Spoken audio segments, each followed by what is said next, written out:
It was a freezing night in Alaska, the kind of cold that makes the air feel sharp and the silence unbearable. Trooper Mark Halden had been on patrol for 6 hours straight, driving along the remote stretch of Highway 8. Out there, the nearest town was almost an hour away, and most nights passed without seeing a single vehicle. At 11:42 p.m., a broken transmission suddenly cut through the static of Mark's radio. A man's voice, shaky and terrified, said, "If anyone can hear this, please help me. Something is out here. It's following me." Then the signal dropped. No name, no location, just fear. Mark tapped his GPS and saw a faint ping near mile marker 47. That area had a reputation: strange calls, missing hikers, and reports that never made sense on paper. Still, Mark turned his patrol car around and headed straight for it. Snow hammered the windshield as he approached the location. Then he spotted it, a silver pickup truck buried halfway into a snowbank, headlights still on. The driver's door was open, but the engine was cold, like it had been sitting there for hours. There were no footprints around the vehicle, except one set that led away from the truck and into the tree line. Mark stepped out, feeling the temperature drop even more. The air smelled strange, metallic, like rust and cold iron. He checked the inside of the truck and found a wallet, a half-charged phone, and a small knife lying on the passenger seat. There was a smear of fresh blood on the doorframe. It wasn't much, but enough to raise every instinct in Mark's body. He followed the footprints with his flashlight, cutting a thin beam through the dark. The prints were deep, uneven, almost as if whoever made them was stumbling or being dragged. A few yards in, the trees swallowed the light of his patrol car completely. Mark called out, "Alaska State Troopers. If you can hear me, call out." No answer.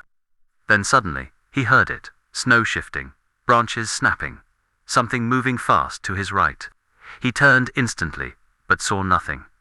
Then the noise came again, this time behind him. Mark's heartbeat picked up.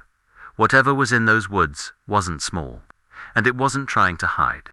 He pushed forward, following the broken trail until he reached a small clearing. At the center of it, barely visible under the snow, he spotted a glove, and a trail of blood leading further downhill. Mark radioed in for backup, but the moment he pressed the button, his radio cut to static, the same dead silence he'd heard earlier. As he knelt to inspect the glove, he heard breathing, slow, heavy, almost animal-like. Mark froze. The sound was coming from the tree line behind him. He stood up slowly and shined his flashlight straight ahead. Two eyes reflected back at him. They were too high to be a wolf, too wide apart to be a human. And they didn't blink. Mark drew his weapon, but kept backing toward the trail. The eyes moved silently, almost gliding from one tree to another. Then he heard a low growl, deep enough to vibrate in his chest. Mark steadied his aim. Without warning, the creature rushed through the trees.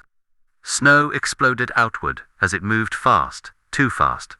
Mark fired a warning shot, and for a split second, the thing stopped. The beam of his flashlight caught only a glimpse. Long limbs, pale skin, and a shape that didn't match anything Mark had ever seen before. Then it vanished. Mark ran toward the trail, following his own footprints back toward the highway. The creature stayed in the trees, pacing him, matching every step. He could hear it breathing, moving, circling, waiting. By the time he reached the road, he could barely feel his hands. He locked himself inside the patrol car and hit the ignition. The headlights lit the tree line, but nothing was there. No movement, no eyes. Just darkness and falling snow. Backup finally arrived 32 minutes later. They searched the woods, but found no signs of the creature, and no signs of the missing driver.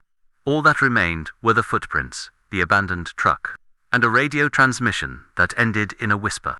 "It's still here." Trooper Mark Halden filed his report, but the official statement called it an animal encounter. During extreme weather, conditions off the record though, Mark knew what he saw. And in Alaska, there are things that live in the cold that don't want to be found. To this day, mile marker 47 remains one of the quietest, darkest stretches of highway in the entire state. Locals say if you stop your engine there at night. You might hear breathing in the woods behind you. And if you ever hear footsteps in the snow, don't look back.